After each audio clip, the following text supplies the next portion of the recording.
DuSable High School's own Mo Cheeks, 1983 NBA champ, in his excellent run with the Sixers, who retired his number, inducted into the Naismith Hall of Fame.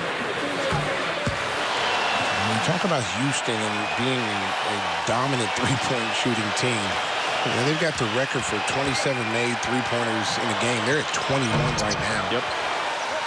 And that's without James Harden. Taking all those step backs. And Chris Paul and all those guys. I mean, it's wow.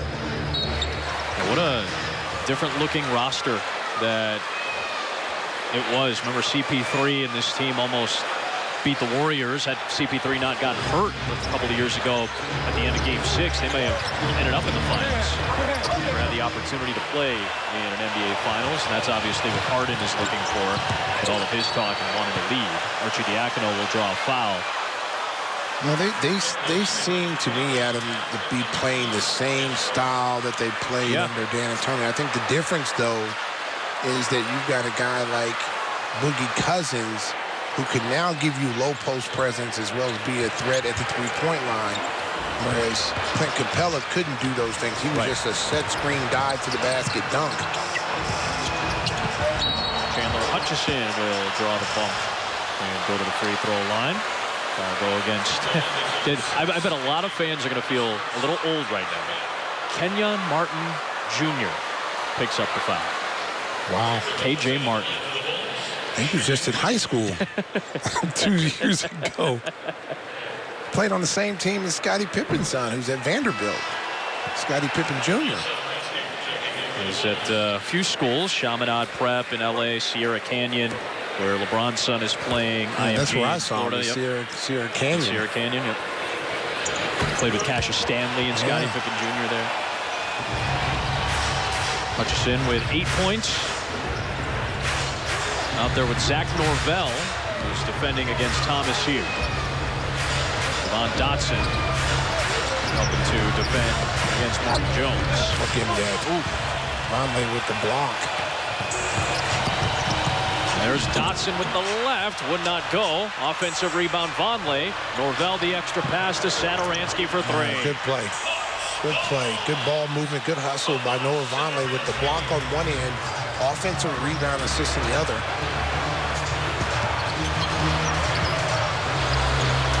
There's Wooten, former New York Knick. Rebound to Devon Dotson. Back on the United Center floor. And it's going to be an offensive foul, though, against Noah Vonleh. It'll be his second personal foul. Devon Dotson, another kid who I thought would be drafted at some point. And then didn't get drafted and signed as a free agent. Two-way players can have an opportunity. He put together the type of season that you would expect from a draft pick as the floater from Thomas goes down. 18 a game as a second-team All-American last year, was the main point guard for Kansas a year ago, averaged 4 assists a game. And you know what, Adam? Maybe, you know, had there been a March Madness, maybe that kid slips into, you know, possibly being drafted or even in the first round. I mean, a lot of these kids didn't get a chance to showcase. That's normally where you make your name is in the NCAA tournament. Yep. You look at Patrick Williams in Florida State. They were the #3 team in the country. Yep. And I don't think a lot of people knew that. No. Foul called against Martin. That'll be his second. Bulls are in the bonus. Luke Cornett will check in, and Chandler Hutchison will head back to the bench.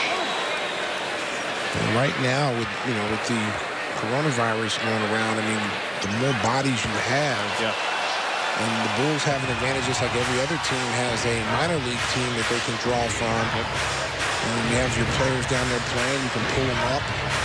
You don't have as many players as you do on the NFL roster. But there are some guys that you can bring up. And it feels like the two-way guys across the league are going to be more important, because you may be called upon on short notice to step into a roster spot. There's Wooten with another three. Day of a game. Might have to. And that's something that we're all going to be navigating together. We all might get surprised by something at some point during the year because of the current era that we're in. hopefully it'll be sooner rather than later as we're back to normal. But everybody, every team, every front office, every coaching staff, every PR staff, everybody around the league is going to have to be flexible. It's at least been the message from the NBA as we prepare for a season unlike any other. Well, I was a little nervous coming back because it's the first time we've come back since March, and I've kind of been holed up in my house like Howard Hughes. And the nails are at least nice and trimmed at the very least, and the beard has been shaved. Exactly. You know, I had a Link Hayes afro going. I'm a little disappointed I don't get to see that. Yeah, I had the beard and everything. I had to go get it cut, man. Oh my goodness. You do look fresh, brother. I look like I was on a wanted poster. It's like the hermit version of Stacey King is a little strange. No. Can't do it. Deep three. 23 three-pointers from the Rockets in this game. That one from Trevelin Queen. Stays at this end of the floor. That's a lot of threes. 48 attempts. Wow.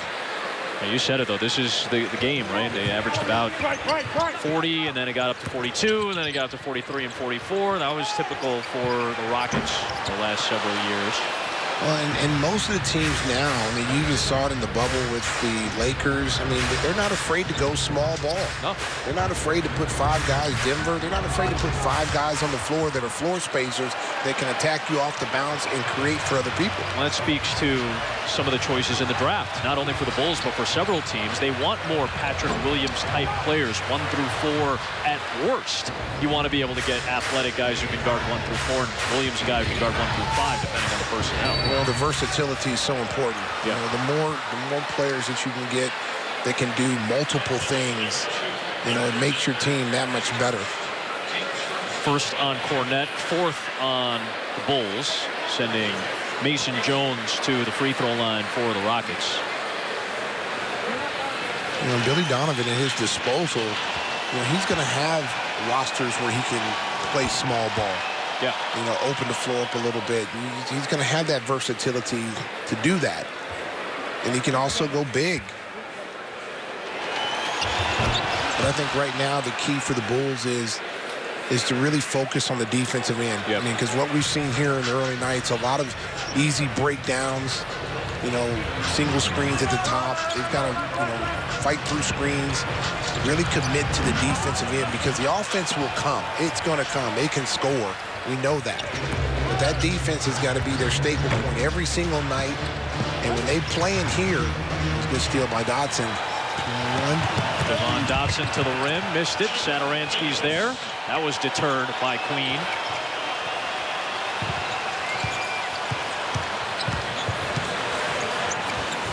Cornette, boy, catch and shoot from the high pocket. Rebound for Vonleh and a chance at three.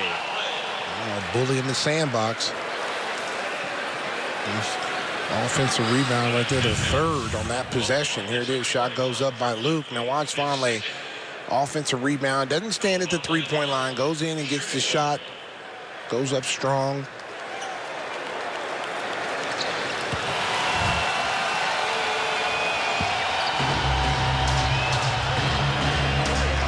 Seconds left in this opening preseason game. Yeah, you're right about the lineups. And again, Billy Donovan doesn't want to play more than maybe 10 guys at most. You would think that he would like a tight 9-man rotation. Long way to go before figuring out what that will be. But there's going to be some competition, Brad, in these practices as they start ramping up, and obviously in these preseason games too. And it should be. And you know, one of the adjustments that this Bulls team has to that's going through right now is that, you know, the last game they played at, you know, there was a crowd. Yeah. You know, this is new for them. They didn't go into the bubble experience like Houston did. Even if there are no fans in the bubble, and I called some games there, the video boards, the noise, all the players seemed like they adjusted to the manufactured energy that was coming in, whether it was digital or otherwise. They adjusted to it. But they've got to come out here and, you know, talk is cheap. You know, everybody's talking about what they want to do and where they want to go and playoffs, but you got to come out here and compete every night. And you got to come out here and play on the defensive end and then beat the teams you're supposed to beat. Yeah. You know, you're bringing a team in here and it's under 500. There's no way in the world they should beat you at home. You know, one thing you're playing against the Lakers and you're playing against these elite teams, but the teams that you're supposed to beat, That's a key of getting your record up at home. Beat the teams you're supposed to beat. They were 20-20 against below 500 teams last year, the Bulls. That's got to be a better record this year. It has to be a better record. Yeah, there's no reason why this team shouldn't beat those teams. You're playing the Knicks, who's in a rebuilding situation. There are teams who've gotten better. You're going to see a lot of teams that, have gotten better. Brooklyn's going to be even much better now because they'll be a completely different team. But then with Brooklyn too, you have to think like, they have all this talent, but does it mesh? We saw what happened in Los Angeles with the Clippers when you bring a hard-nosed, grinding team and you bring two superstars on that team, and you hear how the locker room was with those guys, and it kind of splintered in the playoffs. The favoritism so that a lot of the younger guys you got to be careful. So to speak, lesser guys, I use that term loosely. You got to be careful. You don't want that situation because Brooklyn is the same situation that the Clippers were in. They had a bunch of another one. Deep one. They had a bunch of hard-nosed workers, Karis LeVert, Spencer Dinwiddie, guys who played in the G League and got an opportunity to play. Now those guys are going to see their minutes cut, right? Yeah, and you see... Wow. Open your mouth wide and take it. My goodness. Impressive elevation from Noah Vonleh there. Those are the last 2 points for the Bulls tonight. They came with a flourish. 2.2 left.